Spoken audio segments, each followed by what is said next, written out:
The smell of espresso and fresh basil had seeped so deeply into my skin that I sometimes wondered if I'd ever wash it away completely. 5 months. That's how long I'd been working at Delmonico, tucking myself into the shadows of Manhattan's elite dining scene, trying to become invisible among the marble columns and crystal chandeliers. The irony wasn't lost on me that I'd chosen to hide in plain sight, serving those who moved through the world with the kind of confidence that comes from never having to look over their shoulder. My feet ached in the black flats I'd bought secondhand, the arch support long since compressed into nothing. Each step sent a dull throb up my calves as I navigated between tables, my arms laden with plates of handmade pasta and glasses of wine that cost more than my weekly rent. The restaurant hummed with the particular energy of a Friday night. Wealthy patrons celebrating deals closed and weekends beginning, their laughter a soundtrack to my exhaustion. I paused near the kitchen entrance, pressing my palm briefly against the cool wall. The nausea had been worse lately, though I'd gotten better at hiding it. Just tired, I told myself when Sophia, the senior waitress, caught me steadying myself. Just a long shift. She'd nodded sympathetically, her knowing eyes suggesting she understood more than I was willing to admit. Through the archway leading to the main dining room, I could see Giuseppe, our maitre d', straightening his already perfect bow tie. His movements had that particular sharpness that meant someone important had arrived, someone who required the full performance. Delmonico didn't just serve food, it staged an experience, and every member of the staff was an actor in the production. Elena. His voice was low, urgent, as he appeared beside me. Table 9, the Moretti party. Something in his tone made my stomach clench, though I couldn't identify why. Moretti was a common Italian name. There was no reason it should trigger the crawling sensation spreading across my skin. They've requested you specifically. My breath caught. Specifically. Mr. Moretti saw you when he arrived, asked if you would be serving tonight. Giuseppe's expression was unreadable, but there was something in his eyes. A warning, perhaps, or curiosity. He's a very important client, Elena. Very important. I nodded, not trusting my voice. My hands were already trembling as I smoothed down my black apron, checking my reflection in the polished surface of a serving tray. Dark circles under my eyes that makeup couldn't quite hide. Hair pulled back in the severe bun required by dress code. I looked tired, worn. Nothing like the girl I'd been 3 years ago. The private dining section of Delmonico occupied a raised platform overlooking the main floor, separated by frosted glass panels that provided the illusion of privacy, while still allowing diners to observe the restaurant below. As I climbed the 3 steps, my heartbeat had accelerated to an uncomfortable pace, a warning bell my conscious mind refused to acknowledge. Table 9 sat in the corner, the positioning deliberate. From here, someone could watch every entrance, every exit, every movement in the restaurant. It was a position of power, of control, and as I approached with menus tucked under my arm, I understood with sudden clarity that whoever had requested this table understood security, understood threat assessment, understood how to corner prey. 4 men sat around the circular table, their conversation pausing as I approached. 3 of them barely registered in my peripheral vision, dark suits and harder expressions, the kind of men who made their living being forgettable. But the 4th, my vision tunneled. The menus slipped from suddenly nerveless fingers, landing on the pristine white tablecloth with a soft thud that sounded like thunder in my ears. He hadn't changed. Not really. Perhaps his hair was cut shorter, the expensive fabric of his suit even more perfectly tailored than I remembered. But those eyes, dark and calculating, held the same intensity that had both drawn me in and ultimately driven me away. The same eyes that had looked at me with something between possession and worship, right before I'd understood the true cost of being loved by a man like Dante Moretti. "Good evening, gentlemen." My voice emerged steadier than I had any right to expect, years of waitressing muscle memory carrying me through shock. "Welcome to Delmonico. My name is Elena, and I'll be serving you tonight." I didn't look at him directly. Couldn't. Instead, I focused on the space just over his shoulder, on the abstract painting hanging on the far wall. But I could feel his gaze on me, physical as a touch, cataloging every detail, noting the changes, the weight I'd lost, the shadows under my eyes, the way my hands trembled infinitesimally as I distributed menus. "Elena." His voice was exactly as I remembered it, low and controlled, the faint Italian accent wrapping around vowels in a way that used to make my stomach flutter. Now it made my throat close. What an unexpected pleasure. One of the other men glanced between us, sensing undercurrents. Dante raised a hand slightly, a gesture so minimal it was nearly imperceptible, but the man immediately looked away, suddenly fascinated by his menu. The casual display of authority made my chest tight. "Can I start you with cocktails? We have an excellent selection of the 97 Barolo." He cut through my recitation smoothly. "And bring 4 glasses. We're celebrating tonight." I scribbled the note on my pad, grateful for something to do with my hands.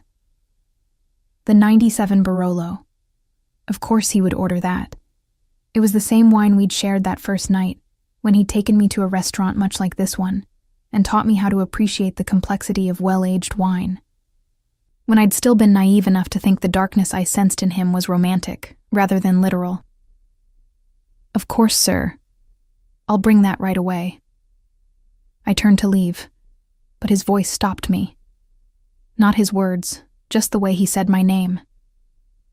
"Elena." Like a command, like a question, like a threat. I looked back, finally meeting his eyes fully. The impact was immediate and devastating. Recognition crashed through me, bringing with it 1,000 memories I'd worked so hard to bury, his hands on my skin, his mouth at my throat, the sound of his laugh in the darkness of his bedroom, the coldness in his voice when he'd told me exactly what he did for a living, exactly what my association with him meant. "You look well," he said quietly, and there was something in his expression I couldn't read. "New York suits you." It wasn't a question. He knew. Of course he knew. Had probably known the moment I'd stepped off the bus from Chicago 3 years ago. Had probably been watching me this entire time, allowing me the illusion of freedom while keeping tabs on his wayward. What? Girlfriend? Property? I'd never been entirely sure what I'd been to him. "Thank you, sir." The formality was a shield, thin and insufficient, but all I had. "I'll get that wine for you immediately." This time when I turned away, he let me go. But as I descended the steps toward the wine cellar, my legs barely holding me upright, I knew with absolute certainty that this encounter was not chance. Dante Moretti did nothing by accident. He'd found me, whether through deliberate searching or some twist of fate. And now everything I'd built in my carefully reconstructed life was about to come crashing down. In the temperature-controlled shadows of the wine cellar, surrounded by bottles worth more than my entire year's salary, I pressed my hands against my abdomen. The slight swell there was still invisible beneath my loose uniform blouse, a secret I'd managed to keep for 4 months. But secrets had a way of coming to light around Dante Moretti. And this one, his child, growing inside me, the result of that last desperate night before I'd fled Chicago, would change everything. I selected the bottle with shaking hands, noting absently that it cost $700. Then I straightened my spine, smoothed my apron, and prepared to return to the man I'd once loved and feared in equal measure. The man who'd just looked at me like he'd never stopped owning me. The bottle felt impossibly heavy in my hands as I climbed back toward table 9, each step a negotiation between my legs and my will. Through the frosted glass panels, I could see Dante's silhouette, perfectly still, while his companions gestured in animated conversation. He'd positioned himself with his back to the corner, a habit I remembered from before. Always able to see threats coming, never vulnerable. I approached with the wine, my professional smile fixed in place like armor. The 1997 Barolo, as requested. Dante's hand lifted slightly, stopping me before I could begin the opening ritual. I'll handle it. His fingers brushed mine as he took the bottle, the contact deliberate and electric. 3 years hadn't diminished the effect he had on me, and judging by the slight curve of his mouth, he knew it. I stepped back, clasping my hands behind my back to hide their trembling. Standard protocol dictated I should leave now, check on other tables, but something in the air kept me rooted. Dante poured with practiced precision, the wine cascading into crystal glasses with the deep ruby color of old blood. Gentlemen. He raised his glass, eyes never leaving mine. To unexpected reunions, and to things we thought were lost coming back to us. The words landed like stones in still water, ripples spreading outward. His companions drank. I didn't move. Will there be anything else, sir? My voice sounded distant, as if coming from underwater. Actually, yes. He set down his glass with deliberate care. Tell Giuseppe I'd like you assigned exclusively to our table tonight. My associates and I have important business to discuss, and I prefer consistency in service. The request was perfectly reasonable. Wealthy clients often wanted dedicated attention. But the way he said it, the slight emphasis on certain words, transformed courtesy into cage bars clicking shut. Of course, I'll inform him immediately. As I descended to find Giuseppe, my mind raced through possibilities. I could claim sudden illness, could simply walk out the back entrance and never return. But where would I go? The small room I rented in Queens, where the landlord already eyed me suspiciously when I was 3 days late with rent. The city that had seemed vast enough to disappear into now felt suffocatingly small. Giuseppe listened to Dante's request with an expression of mingled respect and concern. He specifically requested you? Yes. Do you know him? The question was loaded.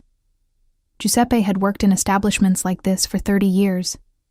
He understood the undercurrents, the unspoken hierarchies, the danger that sometimes wore expensive suits. We've met before. The admission cost me, but lying would be worse. In Chicago, before I moved here. His eyes sharpened with understanding. And you left Chicago because staying would have been complicated. Giuseppe studied me for a long moment, then sighed. If you need to leave tonight, I'll cover for you. Say you were sick. But Elena... He gripped my shoulder, his expression grave. Men like that, they don't forget. They don't forgive. If he found you once, he'll find you again. The truth of it settled in my stomach like ice. I know. Then perhaps it's better to face it now, on your terms. Except nothing about this was on my terms. I returned to table 9 with a forced composure, taking their dinner orders while Dante watched me with that unreadable expression. His companions had fallen into easy conversation, discussing real estate acquisitions and market fluctuations in the language of legitimate business. But I'd learned to hear the subtext, the coded references to territories and percentages that had nothing to do with stock portfolios. Throughout the dinner service, I was hyper-aware of his presence. The way he moved his knife through his bistecca with surgical precision. The gold Rolex catching lamplight as he reached for his wine. The dark ink I could glimpse at his collar when he leaned forward. Elegant lines of a tattoo I knew continued across his shoulder and down his ribs. I'd traced those lines once, in the darkness of his bedroom, while he murmured in Italian against my hair. Between courses, I served other tables with mechanical efficiency, but I could feel his eyes following me across the dining room. Once, when I was pouring water for an elderly couple near the window, I glanced up to find him watching me with an intensity that made the glass slip in my grip. Only my quick reflexes prevented a spill. The elderly woman touched my hand. "Are you all right, dear? You look pale." "Just tired. Long shift." The lie came easily now, worn smooth by repetition. By the time I brought the dessert course to table 9, the restaurant had begun its slow wind-down. Remaining diners lingered over coffee, the energy shifting from bustle to intimacy. Dante's companions had grown quieter, their earlier animation replaced by watchful stillness. "Gentlemen, if you'll excuse us." Dante's words weren't a request. His associates rose immediately, nodding to him with obvious deference before disappearing toward the bar. Suddenly, I was alone with him. "Sit." He gestured to the chair opposite him. "I can't.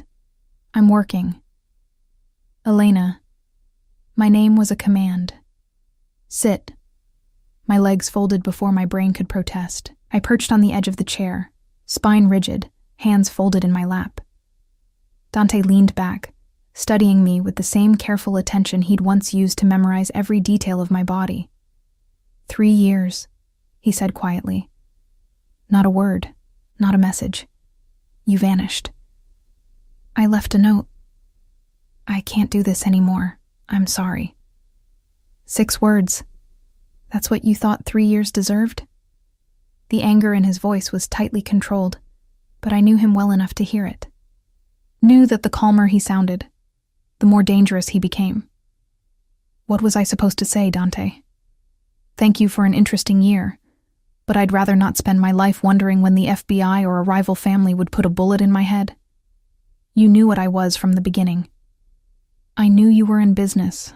I didn't know. I lowered my voice as a waiter passed nearby. I didn't know the specifics, not until Marcos. Something flickered in his expression. Marcos made his own choices. He threatened me, said things about what happens to women who get too close to you.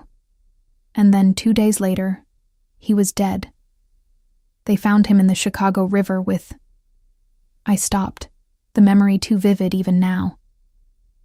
With 2 bullets in the back of his head. I remember. Dante's voice was flat. He touched what was mine. He threatened you. There were consequences.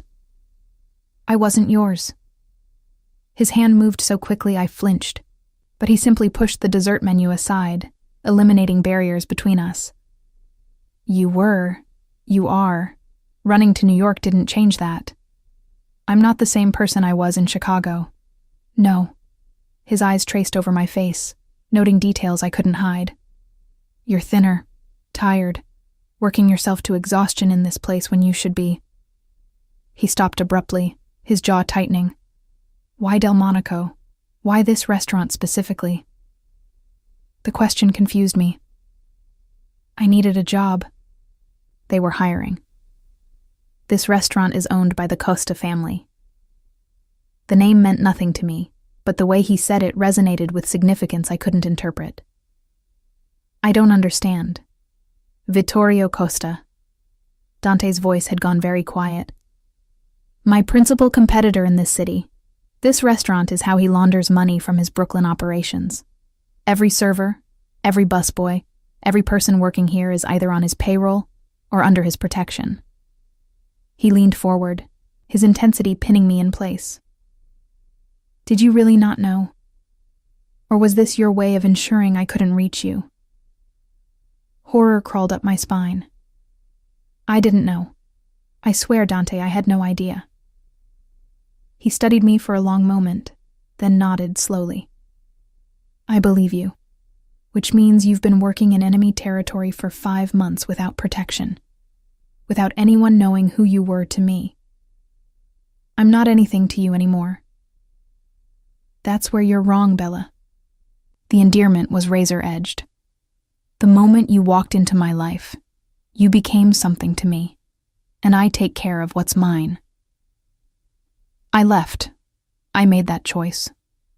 And now you're back. His hand moved across the table, stopping just short of touching mine. Whether by fate or cosmic joke, you're here, working in a place where, if Costa knew your connection to me, he could use you to destroy everything I've built, The implications settled over me like a suffocating blanket. He doesn't know. No one knows. I used my mother's maiden name on the application, Ruiz instead of Morrison. I've been careful. Not careful enough. Dante pulled out his phone, typed something quickly. 3 months ago, Costa's son was at the bar. You served him. I tried to remember. I serve dozens of people every shift. He has a scar here. Dante traced a line along his jaw. From a fight in prison. You would have noticed. The memory surfaced. A younger man, maybe 30, with expensive clothes and cold eyes. He'd made a comment about my legs. I'd smiled politely and kept my distance. I remember him.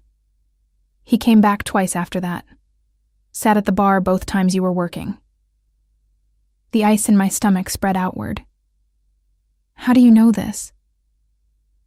Because I've had someone watching you since the day you arrived in New York. The admission was casual, devastating. Did you really think I wouldn't find you? That I'd simply let you disappear?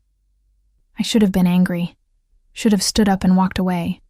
Instead, I felt a twisted sort of relief. At least the paranoia I'd felt for months had been justified. What do you want, Dante?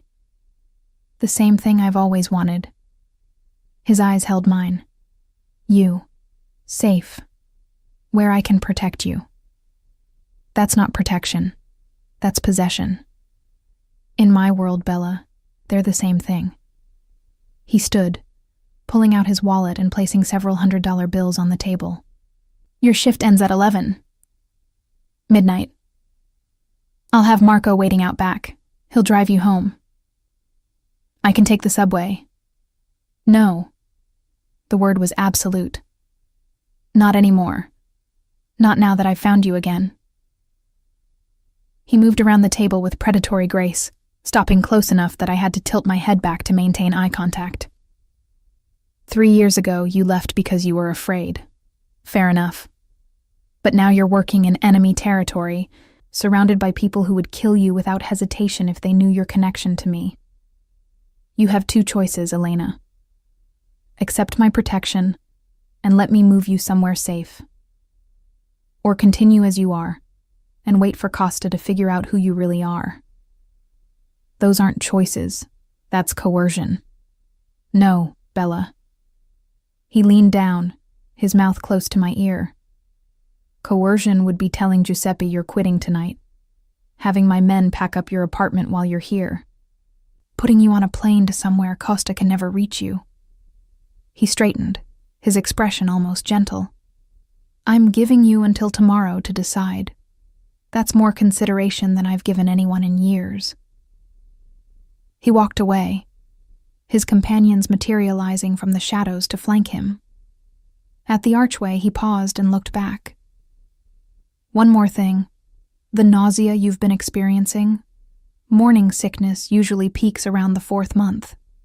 You should see a doctor. Prenatal care is important. The words punched through me with the force of a physical blow. He knew. Of course he knew. His watching me hadn't just been surveillance. It had been thorough investigation. He knew about the pregnancy, which meant he knew exactly how trapped I truly was. As he disappeared into the Manhattan night, Giuseppe appeared at my elbow. Elena, what was that about? I stared at the space where Dante had been, one hand unconsciously moving to my stomach. That was my past, I whispered, coming back to collect what it thinks it owns. And the terrifying part wasn't that he'd found me.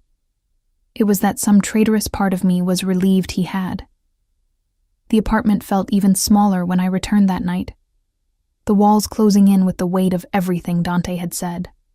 Marco had been waiting by the service entrance as promised, a silent presence in an expensive car that probably cost more than I'd earn in 5 years. He hadn't spoken during the drive, but his eyes had constantly scanned the mirrors, the streets, watching for threats I couldn't see. I'd thanked him awkwardly when we arrived. He'd simply nodded and said, "I'll be here, every night. Mr. Moretti's orders."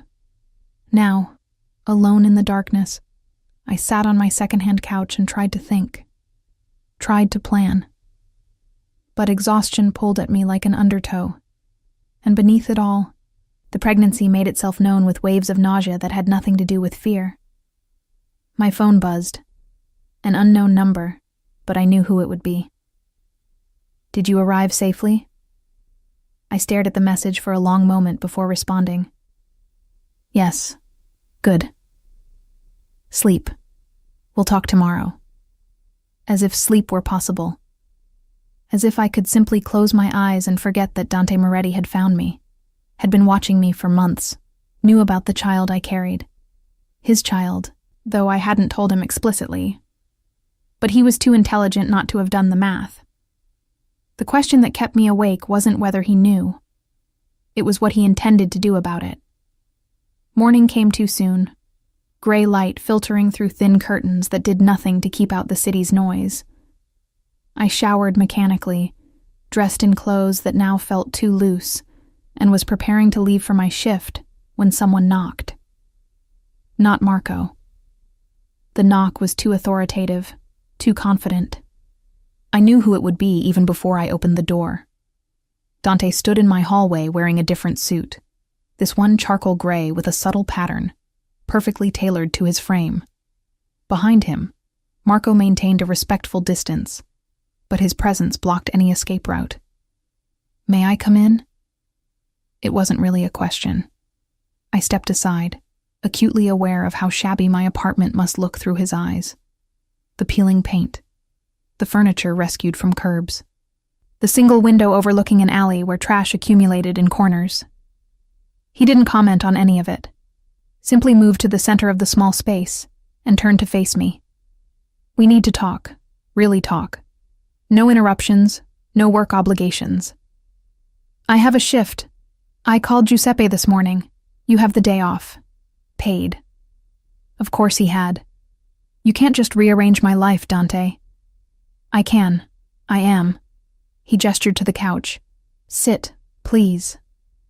I remained standing. "Say what you came to say." He studied me for a moment, then nodded. "Fair enough. I'll be direct. You're carrying my child. You're working in a place controlled by my enemies. And based on this apartment, you're barely making ends meet." He paused. "Am I wrong about any of that?" I wanted to lie, but what was the point? "No." "Then here's what I'm offering. I have an apartment in Tribeca. 3 bedrooms, secure building, 24-hour doorman who works for me. You move in today. I set up accounts in your name, enough money that you never have to worry about rent or food or medical bills. You stop working at Delmonico immediately." "In exchange for what?"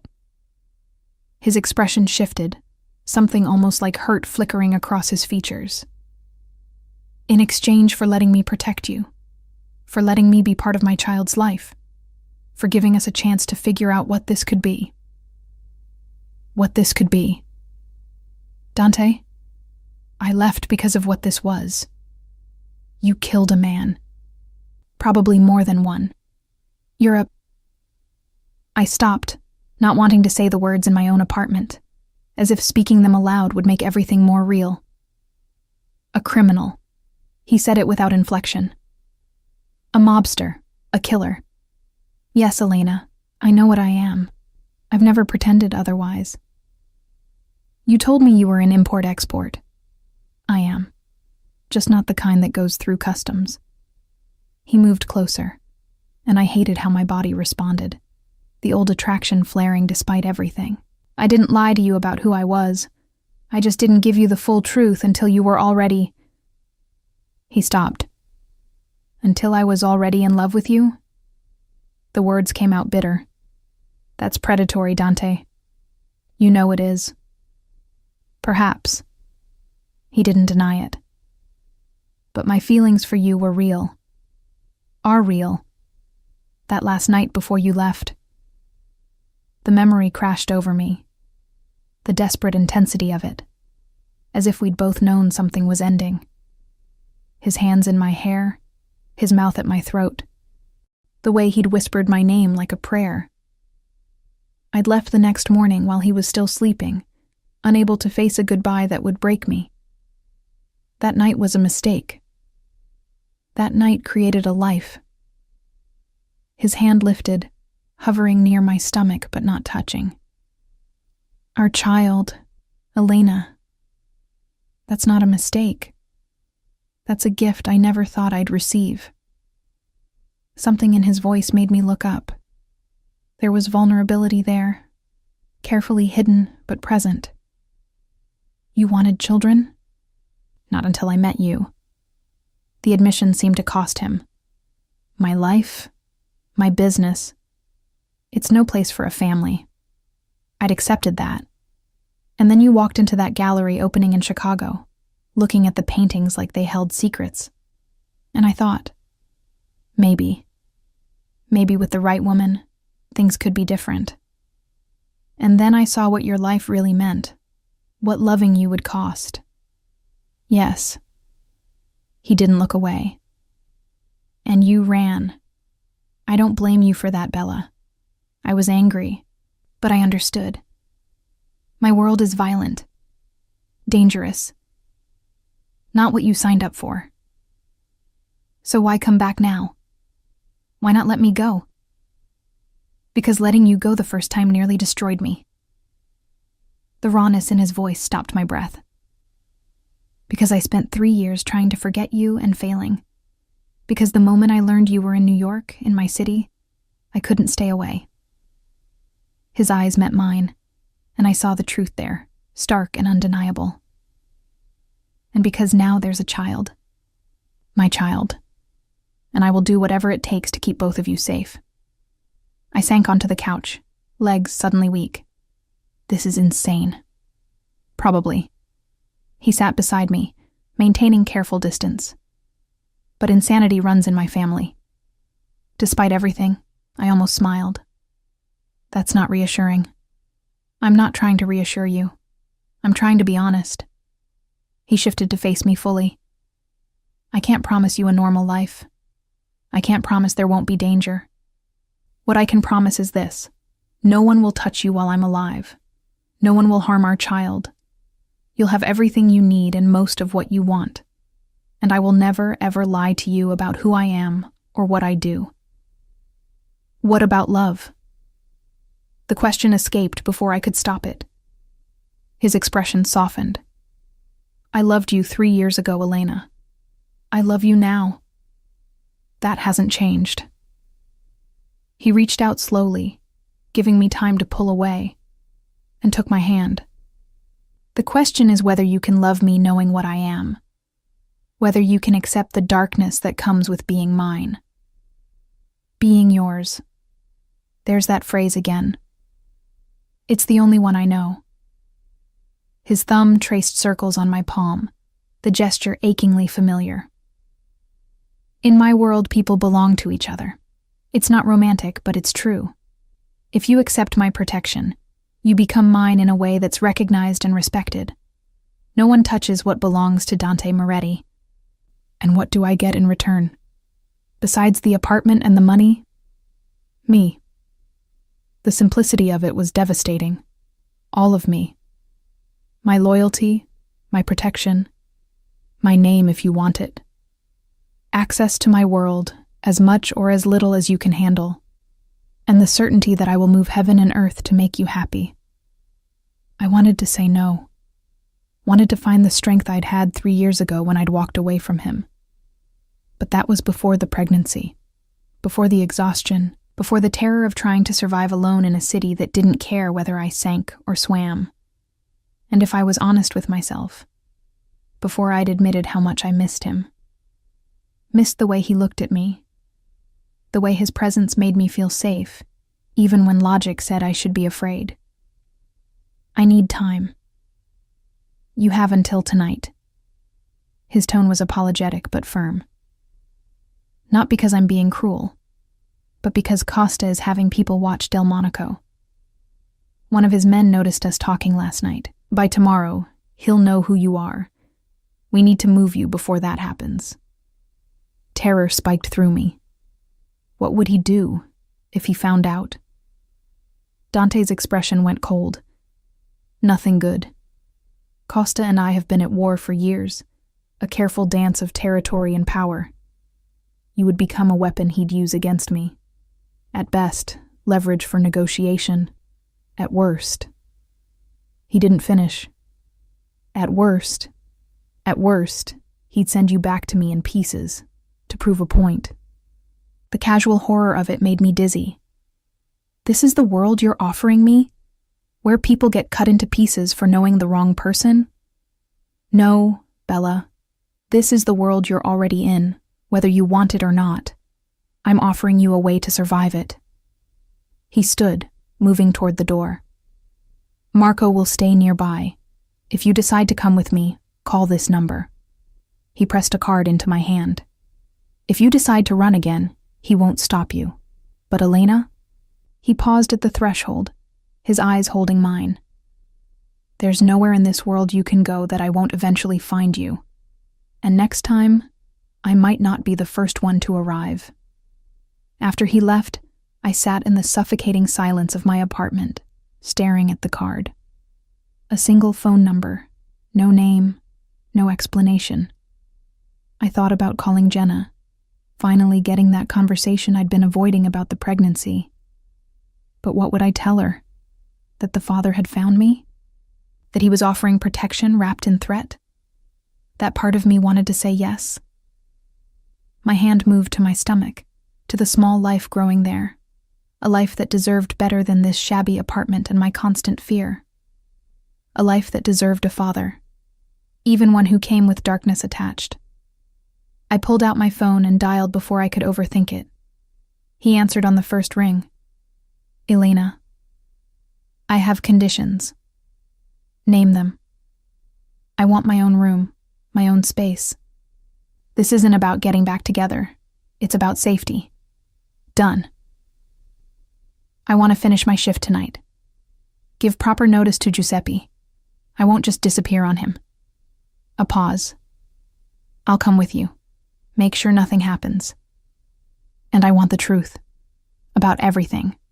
What you really do. What the risks are. What being connected to you means. You'll have it. Tonight. After your shift, we'll talk and I'll answer every question you have.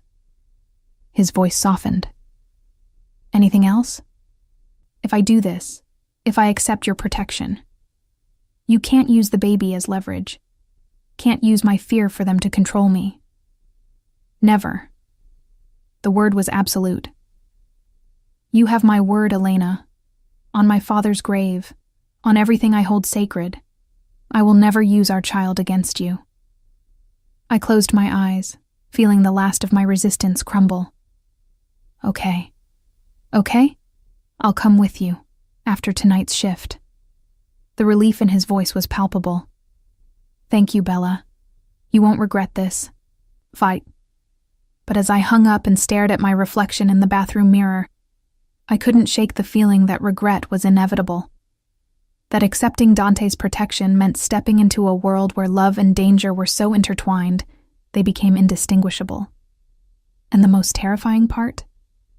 Some reckless piece of me was looking forward to it. The atmosphere at Delmonico that evening felt different, charged with anticipation I couldn't explain. Giuseppe greeted me at the staff entrance with an expression I'd never seen on him before, something between respect and concern. Mr. Moretti called, said he'd be dining with us tonight. His eyes searched mine. Elena, whatever you've gotten yourself into. I'm leaving after tonight. I wanted to tell you myself. Give proper notice. His shoulders sagged. Because of him? Because staying here puts everyone at risk. You, the other servers, the kitchen staff. I didn't know about Costa when I started. I didn't know this restaurant was part of that world. Giuseppe's expression confirmed what Dante had told me. We all have to survive somehow. Costa pays well, protects his investments. But if Moretti has claimed you... He gripped my shoulders. Be careful, Elena. These men, they're not like normal people. Their love is as dangerous as their hate. I nodded, unable to form words around the tightness in my throat. Giuseppe had been kind to me, patient with my mistakes, understanding about my occasional absences for morning sickness I'd blamed on food poisoning. He deserved better than me bringing gang warfare to his door. The dinner shift began normally enough. I served my usual section, smiled at familiar faces, recommended dishes with practiced ease. But I was hyper-aware of the clock ticking toward the moment when Dante would arrive, when this strange limbo between my old life and whatever came next would finally end. He arrived at 9, his presence immediately commanding attention. This time he came alone, settling at a small two-top near the window with a view of the street. The positioning was deliberate. He could watch both the interior and the exterior, monitor threats from multiple directions. I approached with menus, but he waved them away. Just coffee, and whatever you'd recommend eating. It felt surreal, taking his order as if he were any other customer, as if we weren't about to upend my entire life. The osso buco is excellent tonight. Then I'll have that. His eyes held mine. And you should eat something too. You barely touched lunch. I hadn't told him about skipping lunch, which meant Marco had reported more than just my safe arrival home.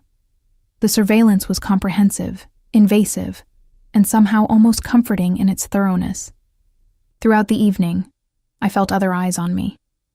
A man at the bar whose suit didn't quite fit right, his attention too sharp to be casual. A couple near the back who seemed more interested in watching Dante than each other. Costa's people, I realized with creeping dread. Giuseppe had been right. They knew something was happening. Dante noticed them too. I could tell by the way his posture changed, subtle shifts in his positioning that spoke of training and instinct. When I brought his coffee, he caught my wrist gently. After you finish your closing duties, go straight to the staff room. Marco will meet you there. What about you? I'll handle our observers. The calm certainty in his voice should have frightened me. Instead, it resonated with that same twisted security I'd felt before. Dante protected what was his. The final hour of my shift crawled by. I went through the motions of closing side work, folding napkins, restocking stations, settling checks, while my mind raced ahead to what came next. To the apartment in Tribeca. To the life I was walking into with open eyes. Giuseppe found me in the staff room, changing out of my work shoes. Marco Santini is waiting by the back entrance. He paused. He's one of Moretti's top men. Been with him since Chicago. I know. Elena. Giuseppe's voice was gentle. Are you doing this because you want to, or because you're afraid not to? The question deserved honesty. Both, maybe. But it's my choice, Giuseppe. That matters. He nodded slowly, then pressed an envelope into my hands. Your pay through tomorrow, plus 2 weeks severance. You've been a good worker. If you ever need a reference for anything legitimate, call me. The kindness threatened to undo me. Thank you. For everything. Go, before those watchers get curious. Marco was indeed waiting, a solid presence in the narrow service corridor. He nodded once and led me through a series of turns that avoided the main dining room, emerging in an alley where a black SUV idled with tinted windows. Mr. Moretti will meet us at the apartment. Marco held the door open. There was a situation he needed to address. I didn't ask what kind of situation. Didn't want to know if the observers from the restaurant had followed us, what Dante had done to handle them. The drive to Tribeca passed in a blur of lights and late-night traffic. Manhattan transformed at night, shedding its business facade for something more raw and honest. Marco maintained professional silence, but occasionally his eyes would flick to the rearview mirror, monitoring threats. The building was exactly as Dante had described. Modern, secure, with a doorman who nodded respectfully as we entered. Evening, Mr. Santini. Miss Ruiz, Mr. Moretti asked me to let you know he'll be delayed approximately 30 minutes. So even the doorman knew my name, my expected arrival. Dante's reach was comprehensive. The apartment was on the 15th floor, and stepping inside took my breath away. Floor-to-ceiling windows overlooked the Hudson River, the water reflecting city lights like scattered jewels. The space was modern, but warm, decorated in shades of cream and slate with accents of deep blue. Expensive, but not ostentatious. Nothing like the world I'd expected. Marco did a quick sweep of the rooms, checking locks and windows with professional efficiency. Kitchen's fully stocked. Your bedroom is the second door on the left. Mr. Moretti had some things delivered, but if you need anything else, there's a list on the counter. He paused at the door. I'll be outside in the hallway until he arrives. Alone in the space that was apparently now mine, I explored with tentative steps. The bedroom he'd indicated was larger than my entire previous apartment, with its own bathroom done in white marble and chrome. The closet held clothes in my size, casual wear, professional outfits, even maternity clothes for later. He'd thought of everything. On the dresser, I found a small box wrapped in simple paper. Inside was a phone, new, expensive, and a note in Dante's precise handwriting. Your old phone isn't secure. Use this one. My number is already programmed in. I was standing by the windows, watching the city breathe beneath me, when I heard the front door open. Dante's voice, low and controlled, speaking in Italian to Marco. Then footsteps crossing the hardwood floor. Elena. I turned. He'd changed from his dinner suit into something more casual. Dark jeans, and a black Henley that showed the tattoos on his forearms. Without the armor of expensive tailoring, he looked younger, more like the man I'd fallen for in Chicago. You came. There was relief in his voice, as if he'd genuinely feared I might flee. I said I would. People say a lot of things. He moved closer, stopping a respectful distance away. Are you hungry? Tired? Do you need anything? I need the truth. You promised me that. I did. He gestured toward the couch. This might take a while. We sat, the space between us charged with unspoken words. Dante leaned forward, elbows on his knees, and began. My family has been in the business for 4 generations. My great-grandfather came from Sicily, built an empire in Chicago through bootlegging and protection rackets. My grandfather legitimized some of it, real estate, construction, but kept the core operations. My father expanded into New York, which is why I have interests here. He glanced at me. I inherited the Chicago territory when I was 25, after my father died. How did he die? Violently, in front of me. The admission was flat. That's the world you're asking about, Elena. One where sons watch their fathers die, where loyalty is purchased with blood, where every decision carries the weight of lives hanging in balance. And Marcos? The man who threatened me? He was my cousin. Family, which made his betrayal worse. He thought you were a vulnerability, that loving you made me weak. He was wrong, but by the time I proved it. Dante's jaw tightened. He didn't suffer. That's the only mercy I showed him. The casual discussion of murder should have horrified me. Instead, I felt a twisted sort of gratitude. The watchers at the restaurant tonight. What happened to them? They're reporting back to Costa that you quit, moved away. Brooklyn, probably. Someplace I have no influence. He met my eyes. They're alive, Elena. I don't kill unnecessarily, but they'll remember not to look too closely at my business again. And Costa? What happens when he figures out I'm here? He won't. This building, this apartment, it's owned by a shell corporation 3 layers deep. Your name isn't on any paperwork. As far as the world knows, you disappeared. Dante shifted closer. I've spent 3 years preparing for the possibility of you coming back into my life, making sure that when it happened I could protect you properly. The premeditation of it stole my breath. You've been planning this? Hoping. Planning implies certainty, and where you're concerned, Bella, I've never been certain of anything. His hand lifted, hesitating before touching my cheek. Except that I love you. That's the only thing I've never doubted. I leaned into his touch despite myself, my body remembering what my mind tried to forget. This is crazy, Dante. All of it. Yes. His thumb traced my cheekbone. But it's our crazy now. Yours and mine and the baby's. I'm scared. Good. Fear keeps you alert, keeps you safe. He pulled me closer, until I was tucked against his chest, his heartbeat steady beneath my ear. But you don't have to be scared alone anymore. I've got you, Elena. I've got both of you.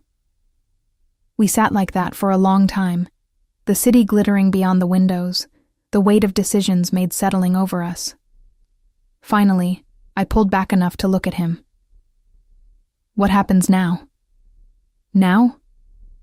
A ghost of a smile crossed his face. Now you rest. You eat properly, see a doctor. Let me take care of you the way I should have done 3 years ago. His hand moved to my stomach, hovering. May I? I nodded, and he pressed his palm gently against the small swell. His expression transformed, wonder and fierce protectiveness warring for dominance. Our baby, he whispered. I still can't quite believe it. Neither can I. He looked up, eyes bright. I meant what I said, Elena. I know this isn't ideal. I know you didn't choose this life. But I swear to you, I will do everything in my power to make you happy, to make our family safe. Family. The word resonated with possibility and threat in equal measure. But as Dante held me, as the exhaustion of months of struggling alone finally caught up with me, I let myself believe that maybe, just maybe, this could work. Even if the foundation was built on darkness, even if love and danger were so intertwined I could no longer tell them apart, I woke to sunlight streaming through unfamiliar windows and the smell of coffee. For a disoriented moment, I couldn't place where I was. Then memory crashed in. Tribeca, Dante's apartment, my new life. I'd fallen asleep on the couch fully clothed, but someone had covered me with a soft blanket. The someone in question was moving around the kitchen, his back to me, wearing the same casual clothes from last night. You stayed? My voice was rough with sleep. Dante turned, coffee pot in hand. I wasn't going to leave you alone your first night. Marco's outside if you need anything, but I thought... He paused. I wanted to be here when you woke up. It was such a domestic scene, so at odds with everything I knew about him. You made coffee? I'm dangerous, not incompetent. His smile was brief, though I wasn't sure if you could have caffeine. With the baby. Limited amounts. 1 cup is fine. I stood, wrapping the blanket around myself like armor. In daylight, the apartment was even more impressive.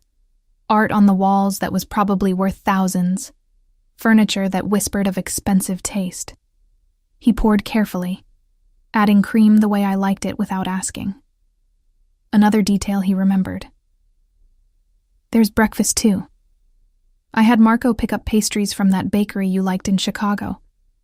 The thoughtfulness of it undid something in me. Dante, you can't just... We're not picking up where we left off. This is about the baby, about safety. I know. He handed me the coffee, his fingers brushing mine. But that doesn't mean I can't take care of you. Doesn't mean I've stopped wanting to make you smile. Before I could respond, his phone buzzed. His expression shuddered as he read the message. I need to handle something. Marco will stay with you, and there's a doctor appointment at 2. What kind of appointment? Prenatal. Dr. Chen is one of the best OBGYNs in Manhattan. She's also discreet. She handles medical care for several families in our business. He was already moving toward the door. "I'll be back before you need to leave." "Dante, wait." I caught his arm. "The Watchers last night. Is there going to be retaliation?" His expression went cold. "Let me worry about that. You just focus on staying healthy, staying safe." After he left, the apartment felt larger, emptier. I showered in the marble bathroom, wrapped myself in a robe that probably cost more than a month's rent at my old place, and tried to process the surreal turn my life had taken. My new phone buzzed. A message from Dante. "There's a security panel by the front door. Marco showed you the code. Don't open for anyone except him or me." Another message followed immediately. "And eat something. You're feeding too now." Despite everything, I smiled. His protectiveness was smothering and comforting in equal measure. The morning passed slowly. I explored the apartment more thoroughly, finding a home office with a laptop already set up in my name, a second bedroom that could serve as a nursery, a balcony with a view that made my old apartment's alley seem even more depressing in retrospect. In the master bedroom, Dante's room, judging by the masculine decor, I found a photograph on the dresser.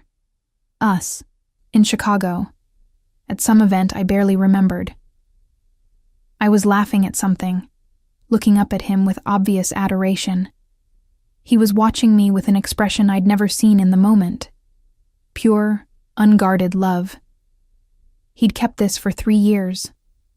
Through my absence, through not knowing where I was, or if I'd ever return. That was taken at the museum fundraiser. Dante's voice came from the doorway. I hadn't heard him return. "You wore a green dress, said you felt out of place among all the society women. Then you proceeded to charm every person you met." I set the photo down carefully. "I didn't know you'd kept this. I kept everything." He moved into the room, maintaining careful distance.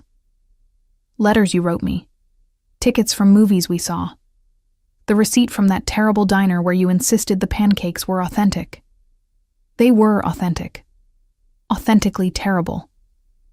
His laugh was warm. "You defended them so passionately. I didn't have the heart to argue."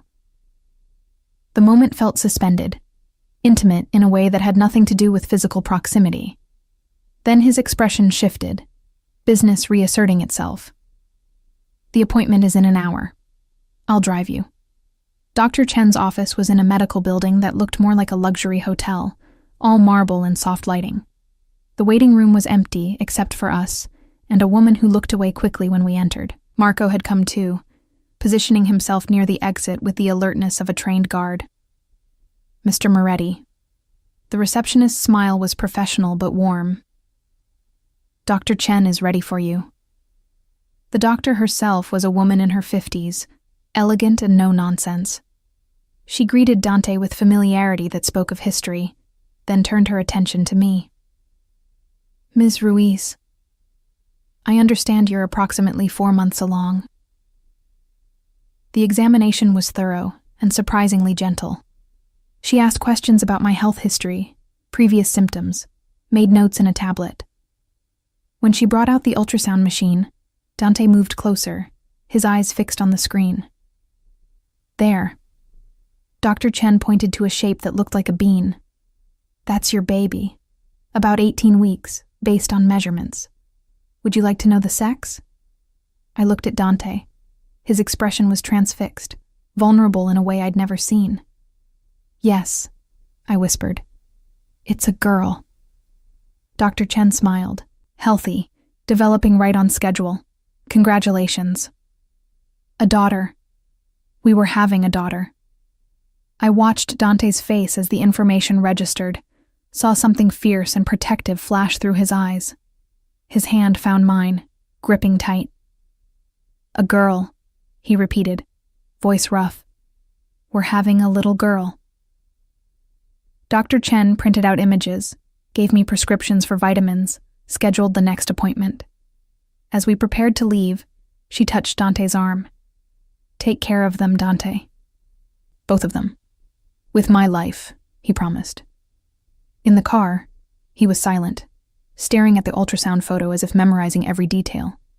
Finally, he spoke. I want to marry you. The words landed like stones. What? I want our daughter to have my name. Want you to have my name. Want... He stopped, jaw tight. I want to do this right, Elena. Give you and the baby the protection of being officially mine. That's not romantic. No. He met my eyes. But it's honest. In my world, marriage means something. It means anyone who touches you answers to me with their life. It means our daughter inherits everything I've built, protected by every alliance I've made. And what about love? What about choosing this because we want to, not because it's strategically advantageous? I've loved you for 3 years. I've wanted to marry you since 6 months into our relationship in Chicago. The strategy is just added benefit.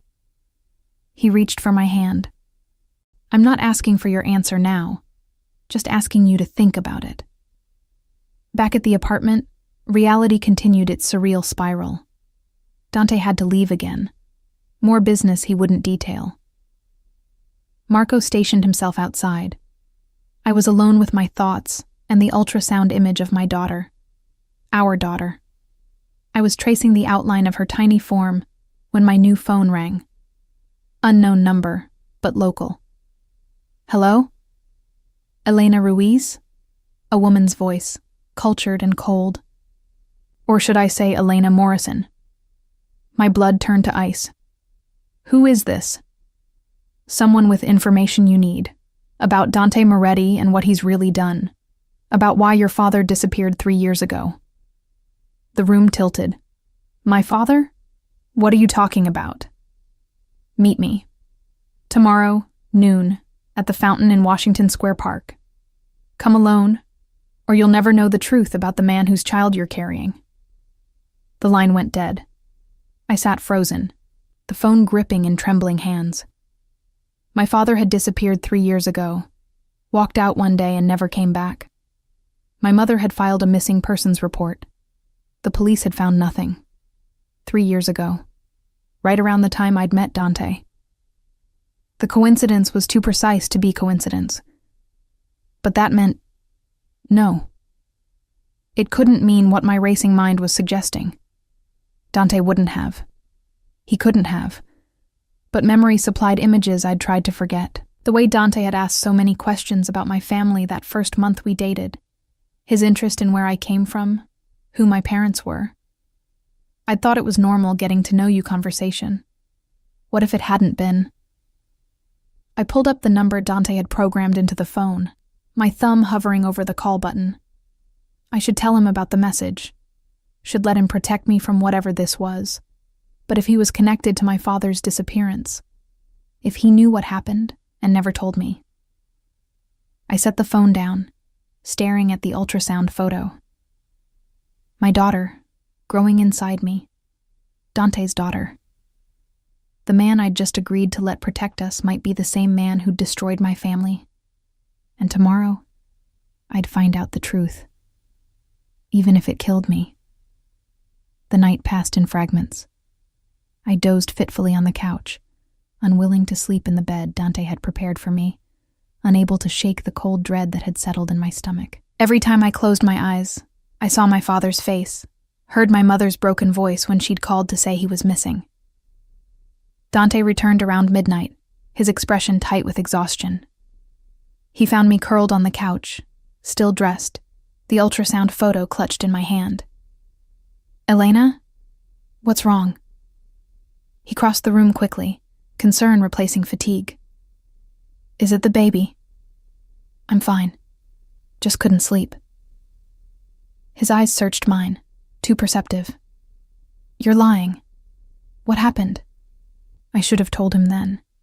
Should have asked about my father, about the phone call, about whether the man I'd loved was also the man who'd destroyed my family. But the words stuck in my throat, tangled with fear and doubt. Just processing everything, The appointment, the baby being a girl, all of it. He didn't believe me. I could see it in the way his jaw tightened. But he let it pass. Come to bed, proper bed.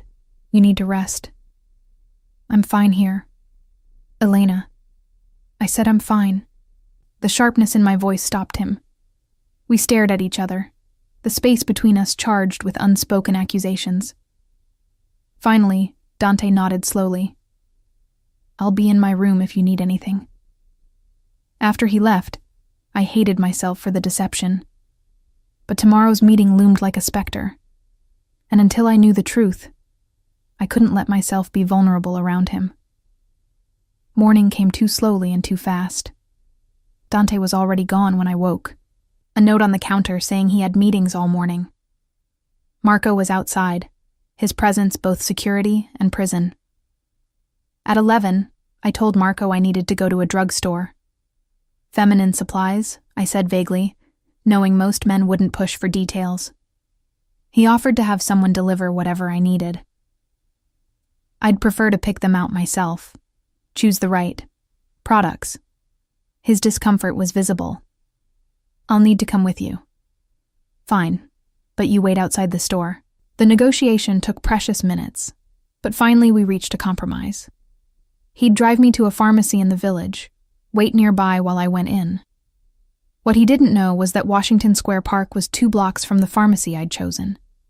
The late spring morning was beautiful, tourists and locals filling the park with life and color. I found the fountain easily, its spray catching sunlight in rainbow fractals. And standing beside it, wearing designer sunglasses and the expression of cold amusement, was a woman I'd never seen before. She was older than me, maybe 40, with the kind of sleek sophistication that spoke of serious money. Elena Morrison, you look like your father. The words were a knife between my ribs. Who are you? Isabella Costa, Vittorio's wife. She let that sink in. The wife of the man your boyfriend has been at war with for the last 5 years. My throat closed. Why would you tell me about my father? Because knowledge is power, dear. And right now, you have none. She gestured to a bench. Sit. Let me explain exactly who Dante Moretti is, and what he did to get you. I sat, less because I wanted to, and more because my legs wouldn't hold me. Isabella settled beside me, her perfume expensive and cloying.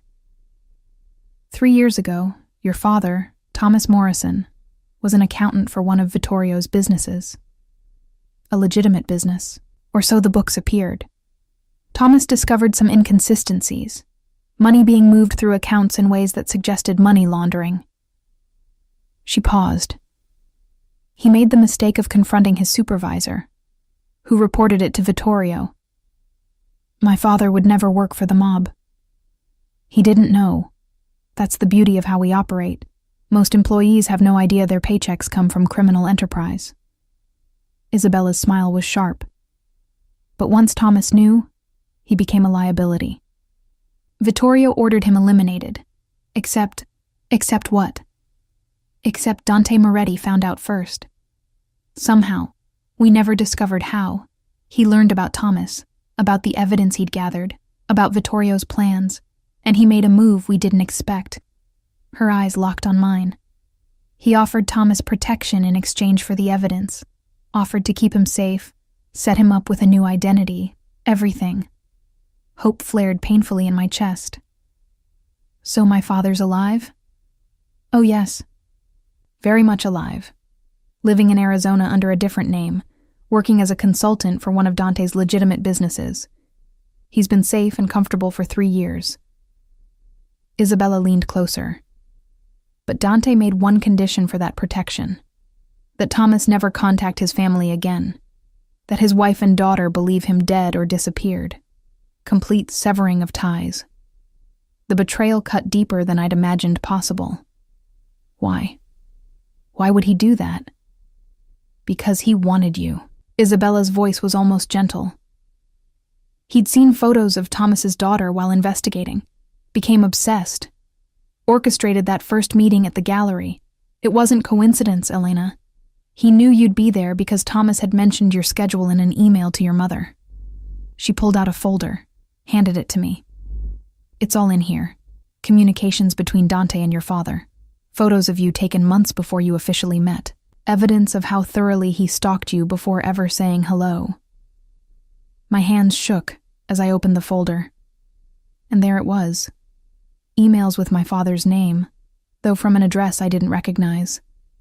Photos of me entering and leaving my Chicago apartment, time-stamped months before that gallery opening. Notes in Dante's handwriting analyzing my routines, my preferences, my vulnerabilities. I was going to be sick. He saved your father's life, Isabella continued, but only so he could claim you without the complication of family interference. When you left him, he didn't come after you immediately because he was dealing with fallout from using your father's evidence against Vittorio. But he never stopped watching, never stopped waiting for the right moment to bring you back. Why are you telling me this? Because I want you to understand who you're dealing with, what he's capable of. Isabella stood, smoothing her skirt. And because I'm offering you an alternative. My husband doesn't want war with Moretti. It's expensive and unpredictable.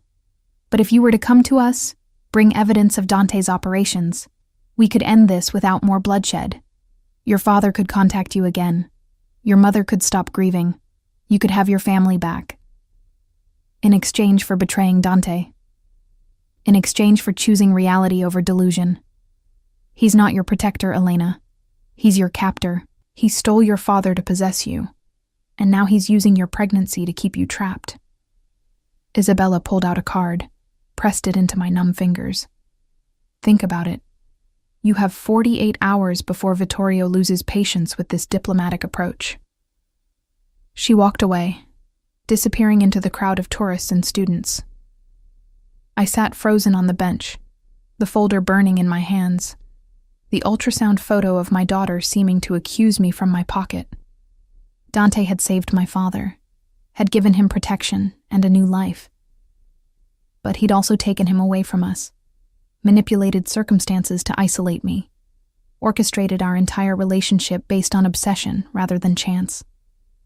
Everything I'd believed about us, about how we'd met, about his feelings, all of it was built on lies and manipulation. My phone buzzed. Marco. Ms. Ruiz, you've been gone 20 minutes. Everything okay?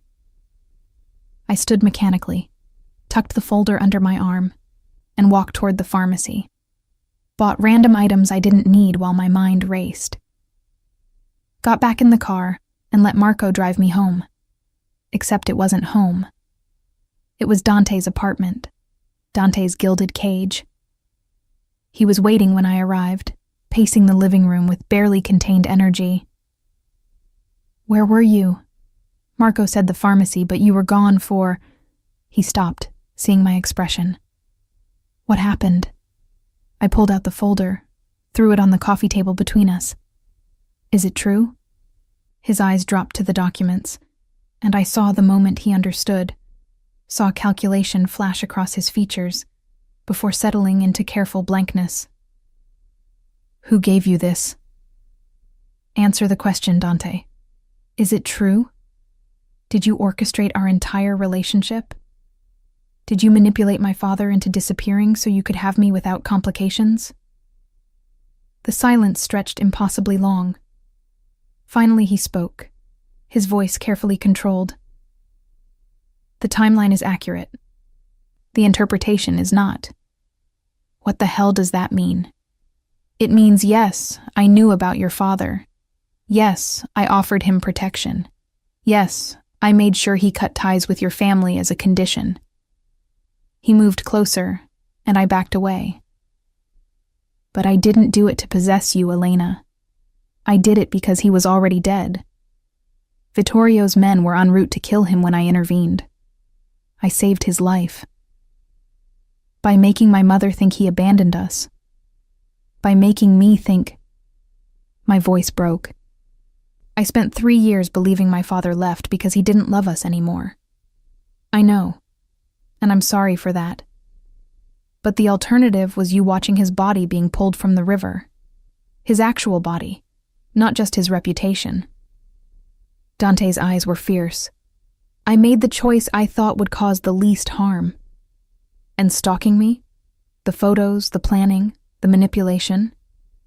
I investigated you, yes, because I needed to know if you were safe, if Vittorio might use you against your father. The photos were security surveillance, making sure Costa's people weren't watching you. He took a breath. But then I saw you, really saw you, and it became about more than just security. I wanted to know you, wanted to meet you, He stopped. Wanted to possess me. No. His voice was sharp. Wanted to know if what I felt looking at your photo was real. If you were as intelligent and compassionate and beautiful in person as you seemed from a distance. And you were.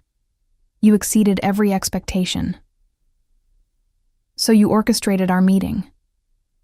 Yes. I knew you'd be at that gallery.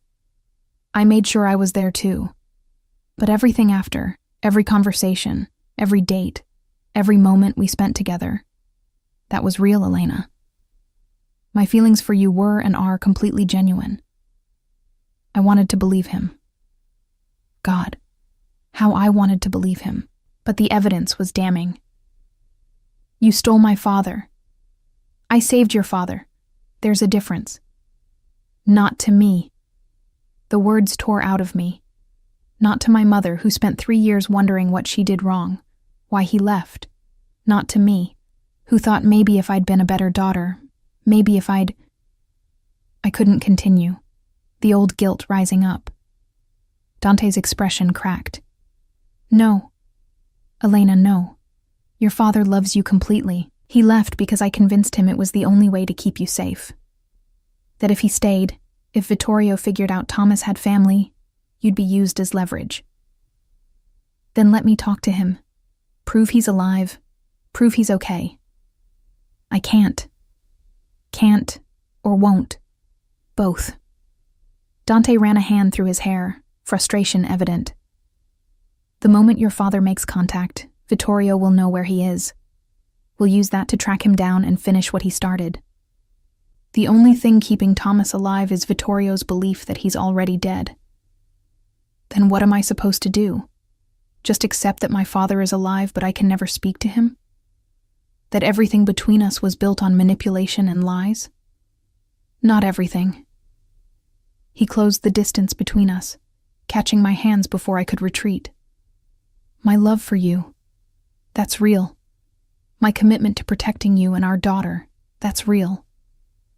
Everything I feel, everything I want for us, that's all real, Elena. How can I believe anything you say? Tears were streaming down my face now. How can I trust you when you've been lying since the beginning? Because I'm telling you the truth now. All of it, no matter how ugly. His grip tightened. And because you know, deep down, that what we had in Chicago was genuine, that what we have now is genuine. I've made mistakes, I've manipulated circumstances, but my feelings for you have never been anything but honest. I pulled away, wrapping my arms around myself. Isabella Costa offered me a deal. I go to them, give them information on your operations, and they reunite me with my father. Let my mother know he's alive. Dante's expression went deadly cold. Isabella Costa is a snake. Whatever she promised, she won't deliver. The moment you're no longer useful, you'll disappear, and they won't be kind about it. At least they're honest about being criminals. The words hit him like a physical blow. Is that what you think? That I'm worse than them because I tried to protect you while hiding difficult truths? I think you're the same as them. Different family, same methods. Then you don't know me at all. His voice was ice.